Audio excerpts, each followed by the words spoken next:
ناظرین آداب۔ محکمہ سماجی بہبود سے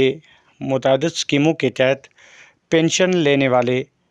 افراد کی ان دنوں ویریفیکیشن چل رہی ہے، جس کو لے کر سماجی کارکن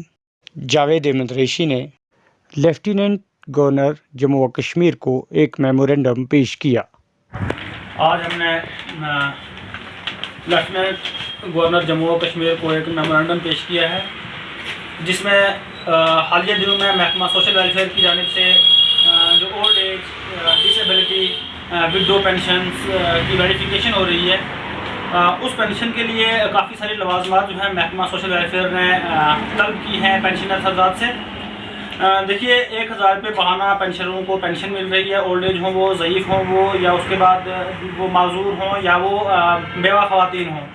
تو ان لوگوں کو 1000 روپے پینشن کے لیے جو ویریفیکیشن دی ہے اس میں اتنے لوازمات رکھی ہیں کہ 10,000 سے لے کر 15,000 تک لوگوں کو اس وقت ویریفیکیشن پہ خرچہ ہو رہا ہے۔ اب دیکھیے 95% سے زیادہ اولڈ ایج یا ڈسیبل لوگ ایسے ہیں جنہوں نے ڈومیسائل سرٹیفکیٹ نہیں بنائی ہے، جبکہ وہاں پر محکمہ نے اس کو لازمی قرار دیا ہے۔ اس کے ساتھ ہی جوڈیشل مجسٹریٹ کا ایفیڈیوٹ وہاں لازمی قرار دیا ہے، جبکہ جج صاحبان کو ایفیڈیوٹ کے سارے مقدمات ہوتے ہیں جو ان کو سننے ہوتے ہیں، وہاں پر بھی ہزاروں کی تعداد میں عدالتوں کے باہر لوگوں کی قطاریں لگی رہتی ہیں، جو اس امید میں لگے رہتے ہیں کہ ہمارا ایفیڈیوٹ بنے گا۔ تو جج صاحبان کی مصروفیات کی وجہ سے اگر ایک دن نہیں بنتا تو دوسرے دن ان کو پھر آنا پڑتا ہے، یہ سلسلہ ان کا کئی دنوں تک چلتا ہے۔ اس کے ساتھ ساتھ یہ سب چیزیں لوازمات جو ہیں یہ آن لائن کرنی ہیں، آن لائن ایک بار ڈومیسائل کے لیے کروائیں گے، دوسری بار اپنی ڈسیبلٹی یا ایج سرٹیفکیٹ کے لیے کریں گے، پھر ایج سرٹیفکیٹ یا ڈسیبلٹی سرٹیفکیٹ جب آن لائن ہو جاتی ہے تو اس کی اپروول کے لیے جو